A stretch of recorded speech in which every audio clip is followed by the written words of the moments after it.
Good morning, student. Today we'll start chapter number 10, reaching the age of adolescence. मतलब student इस chapter में हमें as के बारे में पढ़ना है। मतलब एज ऑफ एडोलेसेंस के मतलब जिस एज में आपके बॉडीज़ के अंदर जो चेंजेस आते हैं, मतलब जो आपकी बॉडी में ग्रोथ होता है उसके बारे में पढ़ना है। तो जैसे लास्ट चैप्टर में हमने रिप्रोडक्शन के बारे में पढ़ा था कि ह्यूमन बींग्स पे रिप्रोडक्शन का प्रोसेस करता है, तो लेकिन एक सर्टन एज होता है रिप्रोडक्शन करने का। ऐसा नहीं है कि आप रिप्रोडक्शन का जो प्रोसेस होता है वो ह्यूमन बींग्स में स्टार्टिंग से ही होता है, एक सर्टेन एज के बाद से ये रिप्रोडक्शन का जो प्रोसेस होता है वो चालू होता है। तो उसके लिए सबसे पहले हमें दो चीज़ के बारे में पढ़ना है, एक एडोलेसेंस के बारे में पढ़ना है और एक पबर्टी के बारे में पढ़ना है। तो जैसे कि लिखा है कि growth begins from the day one is born. जैसे कि अगर कोई भी लड़का या लड़की अगर जन्म होता है उसका, तो उसी दिन से उसके अंदर ग्रोथ चालू हो जाता है। लेकिन but upon crossing the age of 10 और 11 there is certain spurt in growth which becomes noticeable. लेकिन आफ्टर क्रॉसिंग 10 और 11 जो बॉडी के अंदर जो चेंजेस आते हैं वो नोटिसेबल, मतलब उसको हम लोग देख सकते हैं।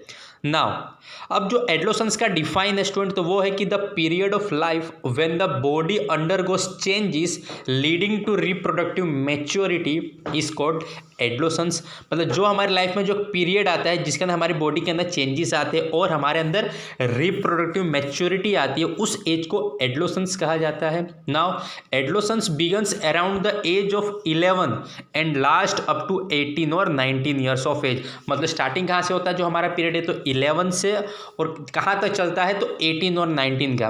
ना एक्चुअली दिस पीरियड को हम लोग टीन्स कहा जाता है एक्चुअली, क्योंकि ये 13 से लेके 18-19 तक आता है, इसीलिए कभी कभी हम लोग एडोलेसेंट्स वाले को टीनेजर्स भी कहा जाता है। जैसे कि अभी आप लोग 8th में हो तो एक्चुअली आप लोग अभी टीनेजर्स हो, ना आप लोग चाइल्ड हो ना आप लोग एडल्ट हो, आप लोग टीनेजर्स में आते हो।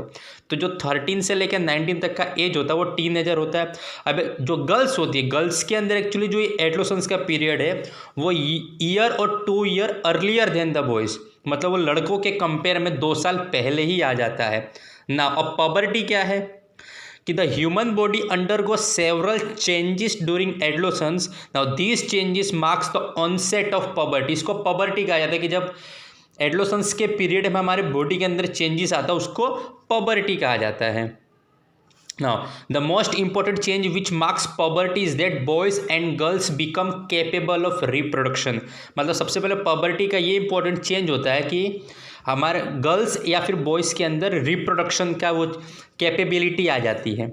Now puberty ends when an adolescent reaches reproductive maturity. और ये पबर्टी कब खत्म हो जाती है, जब कोई इंडिविजुअल रिप्रोडक्टिव मैच्योरिटी पे पहुंच जाता है। अब देखिए कि चेंजेस एट पबर्टी, मतलब जो पबर्टी का पीरियड है उसमें चेंजेस क्या क्या आते हैं। तो फर्स्ट आता है इंक्रीज इन हाइट, मतलब जो भी इंडिविजुअल होगा सबसे पहले उसकी हाइट बढ़ेगी।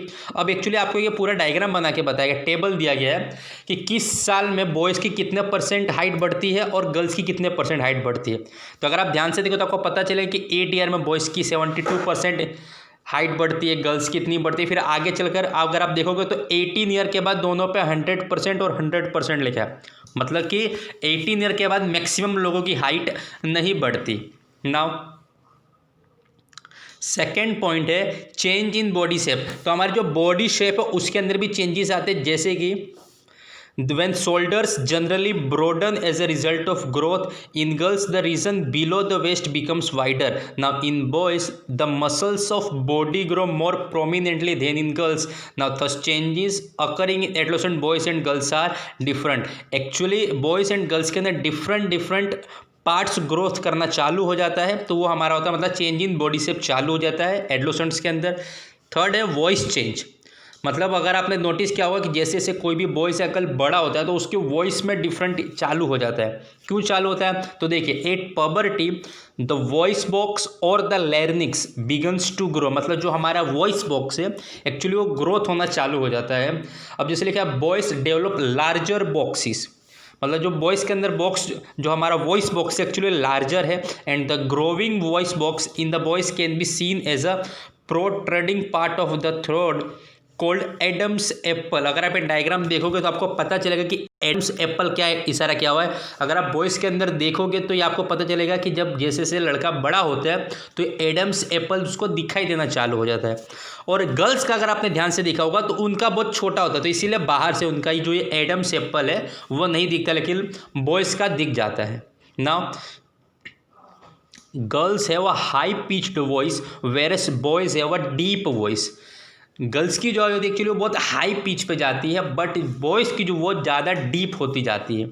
Now in adolescents boys sometimes the muscles of the growing voice box go out of control and the voice becomes hoarse. Now this state may remain for a few days or weeks after which the voice becomes normal. कभी कभी जो हमारा गला बोलते हैं गला बैठ गया है, बोला नहीं जा रहा, तो वो सब इस टाइम में होता है।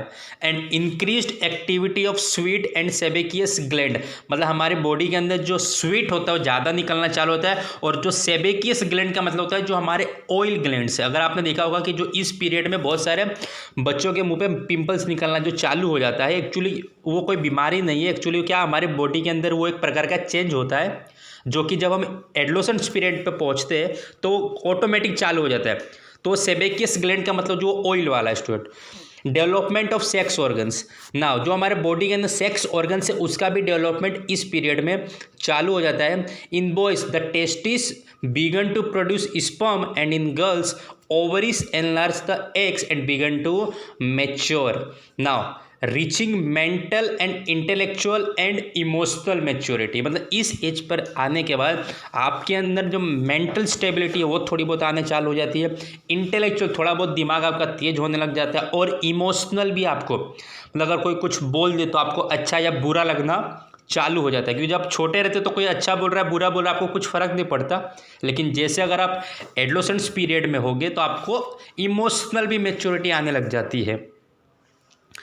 सेकेंडरी सेक्सुअल कैरेक्टर्स, नाउ तो सेकेंडरी व्हाट इज दिस, तो the testis and ovaries are the reproductive organs and they produce the gametes. Now that is sperm and ova. जैसे कि लास्ट वीडियो हमने पढ़ा था कि टेस्टिस प्रोड्यूस गैमेट जिसको sperm कहा जाता है, एंड ओवरीज प्रोड्यूस गैमेट जिसको ओवा कहा जाता है। And now in girls breast begin to develop at puberty and boys begins to grow facial heads, that is mustaches and beard. Now as these features help to distinguish the male from the female, they are called secondary sexual characters.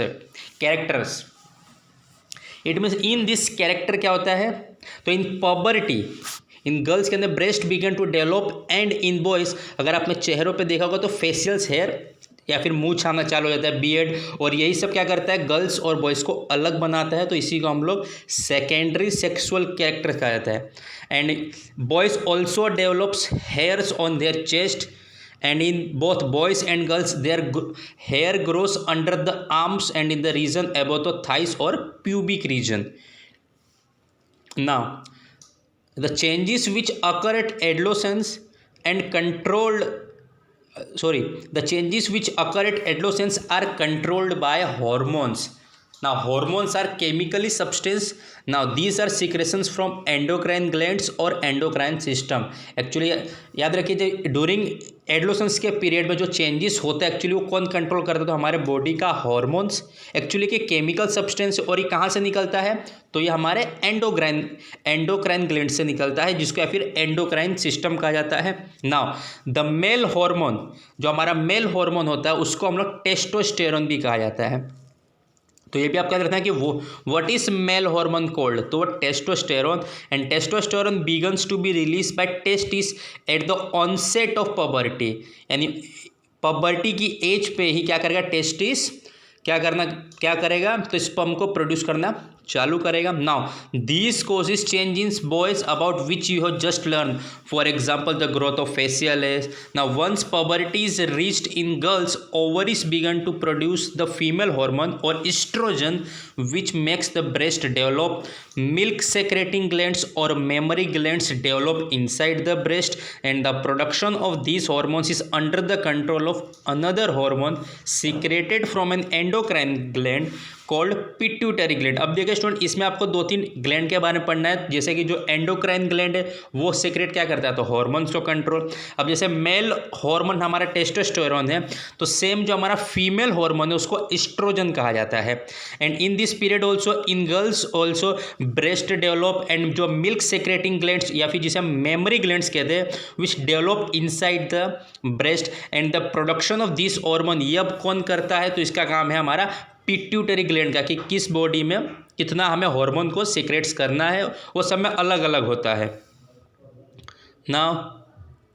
अब जो हमारा last है कि role of hormones in initiating reproductive function, मतलब जो ये hormone इनका काम क्या है, तो ये देखिए, जो endocrine glands release hormones into blood stream to reach a particular body part, it's called target site. मतलब जो भी है ग्लैंड हमारे बॉडी के अंदर एक्चुअली हार्मोन को रिलीज करता है, कहाँ करता है, तो जो हमारा ब्लड स्ट्रीम है, मतलब ब्लड के अंदर, और उसके बाद वो टारगेट बनाता है कि इस ग्लैंड को, या मतलब इस जो हमारे हार्मोन्स को कहाँ भेजना है, तो उसको टारगेट साइट कहते हैं। Now the target site respond to the hormone and there are many endocrine glands or ductless glands in the body. The testis and ovaries secrete sex और हार्मोन्स, जैसे अभी हमने पहले बताया कि टेस्टिस सेक्रेट्स हार्मोन्स जिसका नाम टेस्टोस्टेरोन है, एंड ओवरीज जो हार्मोन सीक्रेट करते हैं उसको आप एस्ट्रोजन भी कहते हैं ना। पूरा यही लेके कि further the sex hormones are the control of hormones from the pituitary, मतलब इनको कंट्रोल कौन करता है, तो पिट्यूटरी ग्लैंड।